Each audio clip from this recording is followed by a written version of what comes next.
Ամենաառաջինը առավոտյան 7:03 րոպեին էր, վարչապետն ինչպես վերջին շաբաթվա բոլոր օրերին առավոտը բացում է Սաղմոսով, ապա անցնում արդեն ավանդական դարձող թեմային հոգևորականների ու նրանցից գլխավորի վեհափառի կուսակրոնության հարցին։ Ժամը 9-ին Հովհաննես Օձնեցու օգնությանն է դիմում նախորդ հարցադրումները համոզիչ դարձնելու համար։ Եթե կուսակրոն մարդ կին առնե կամ կնոջ հետ ապրի, թող հանվի պաշտոնեն եւ չմասնակցի եկեղեցվո պաշտոնական արարողություններուն։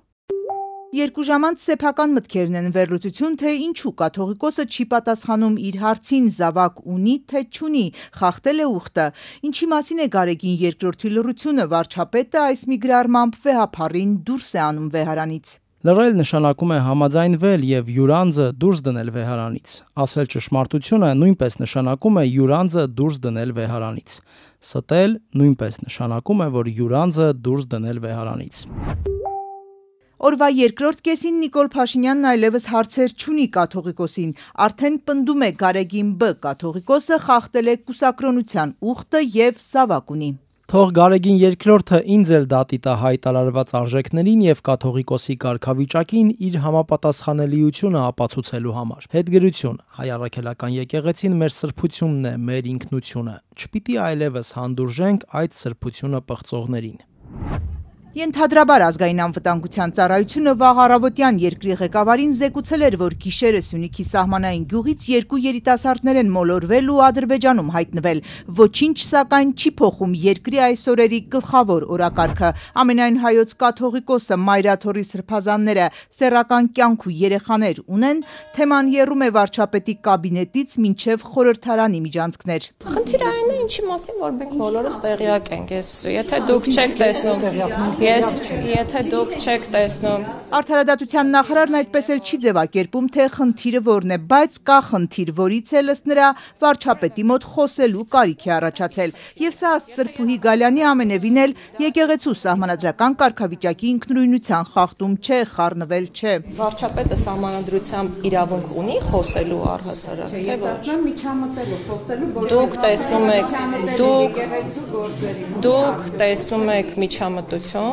ես չեմ տեսնում միջամտություն, կարող եմ ես չտեսնել միջամտություն։ Եթե այդ կառույցն առանձնահատուկ դեր ունի սահմանադրությամբ, ուրեմն դրա ինքնակարգավորմանը կարող են մասնակցողներ լինել ըստ արդարադատության նախարարի։ Իշխանական թիմը հոգևորականների վարք ու բարքը քննարկելիս ու նրանցից պարզաբանում պահանջելիս ներկայանում է որպես հայ եկեղեցու հավատարիմ հետևորդ, որ անկեղծորեն սրտանց ցանկանում են ամբասիր տեսնել հոգևոր հայրերին, սակայն հնդածս բոլորը մի բան են արձանագրում։ Մենք ունենք եկեղեցի,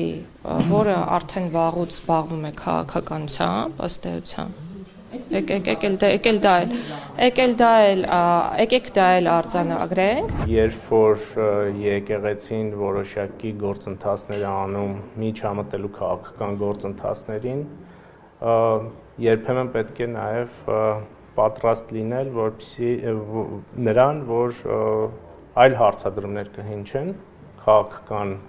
դեմքերի կողմից։ Այդպես էլ պարզ չի դառնում, որպես հայ առաքելականներ են ուզում առողջացնել եկեղեցին, թե համարում են, որ եկեղեցին քաղաքականությամբ է զբաղվում, ուրեմն իրենք էլ եկեղեցով կզբաղվեն։ Հայ եկեղեցականներին ուղղված քաղաքականությամբ զբաղվելու թեման նաև Բաքու է հասել։ Հայոց հովվապետին մերժում է Կովկասի մահմեդականների առաջնորդը Ալաշուքյուր Փաշազադեին հարցրել են՝ կհանդիպեք, ասել է չեմ պատրաստվում։ Գարեգինը կրոնական դերակատարությունից բացի նաև քաղաքական դերակատարություն է ստանձնել։ Նման հոգևոր այրին քաղաքականության մեջ այդ չափ ներգրավելը չի սազում։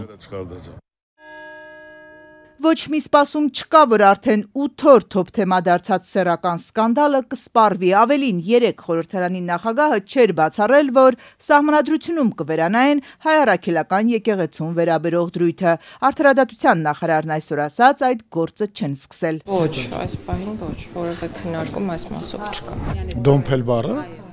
Ինչու՞ չեմ կրկնի։ Ալեն Սիմոնյանի պես տիկին նախարարը նույնպես Նիկոլ Փաշինյանի բառապաշարում խնդիր չի տեսնում, ասած գուցե որոշների համար սուր երանգ պարունակող բառամթերք է, իրավական սահմանը չի հատում։ Հանրային ծառայության մասին օրենքի մի շարք հոդվածներ խախտելու բողոքով կոռուպցիայի կանխարգելման հանձնաժողով էր դիմել փաստաբան Արա Զոհրաբյանը։ Հանձնաժողովին նախագահի պարտականությունները կատարող Մարիամ Գալստյանը հայտարարել է կքննարկեն ու երկուշաբթի որոշում կլինի։ Բողոքը վարույթ ընդունում են, թե ոչ։ Փաստաբան Զոհրաբյանը վարչապետի 11 ստատուսներ էր բողոքում ներառել։ Դրանցից մեկը կոռուպցիայի կանխարգելման հանձնաժողովի ուշադրությանն է արժանացել, մինչև այդ բողոքը ներկայացնելը։ Այդ հրապարակման հետ կապված մենք սեփական նախաձեռնությամբ հարուցել ենք։ Եթե արձանագրեն, որ երկրի վարչապետը վարքագծի խախտում է թույլ տվել, պիտի ընդամենը հրապարակային պարզաբանում տա։ Հանձնաժողովն առայժմ քննելու է Փաշինյանի ամենաաղմկոտ գրառումը, որտեղ հայհոյախոսություն է գործող անձինք,